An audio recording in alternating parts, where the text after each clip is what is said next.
For whatever reason, I looked down at the floor and saw my wife's smiling face staring back. She was peeking at me from the other side of the island, staring up at me with wide, unblinking eyes and grinning. Grinning like the Cheshire Cat. I screamed, I'll admit it. Not out of irritation, but fear. For some reason at that moment I was scared. At the sound of my scream, Lynn scuttled backwards out of my view, her hands and feet smacking the tile floor as she hurried out of the kitchen on all fours. I didn't run after her, or even yell after her. I just stood there frozen in shock, wondering what fuck had possessed her to do that. It took me a little longer than I'd like to admit to go back upstairs, but I eventually did. When I got to our bedroom, Lynn was lying on her side, asleep, or at least pretending to be. I stood there for a while, watching her breathing to be sure she really was asleep. I had the feeling she might jump out at me the moment I got into bed, but she didn't. I climbed into bed and she didn't even move. Her breathing was soft and deep, and I was starting to wonder if I'd dreamt the whole thing.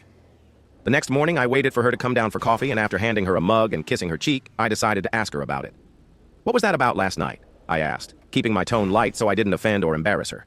She frowned over her cup of coffee, shaking her head like she had no clue what I was referring to. "You were peeking at me again?"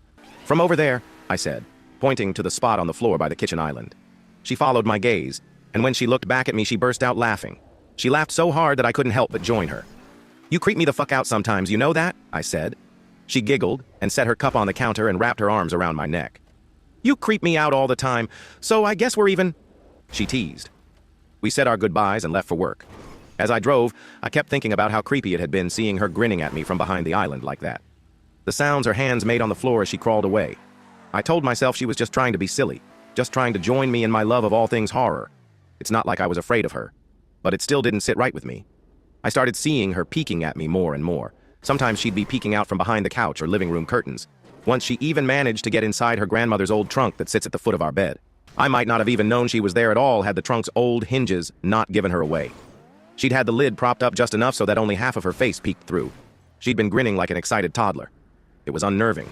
I didn't even know what to say to her. All I could do was stare. When I finally found my voice, I asked her why on earth was she doing this. She didn't answer, but she had slowly closed the lid, shutting herself inside the trunk. I just walked away, feeling disturbed. I didn't understand why she was doing it, but it clearly made her happy. I just hoped she would tire of the game quickly. Lynn didn't peek at me for the next 2 weeks. I started to think she was done with her weird prank, and I was relieved. We were watching a show on Netflix one night, and I jokingly said that I hadn't seen her peeking at me lately, and that she must have given up on her spy game. She looked up at me with a small smile and said, "Maybe I've just gotten better at it."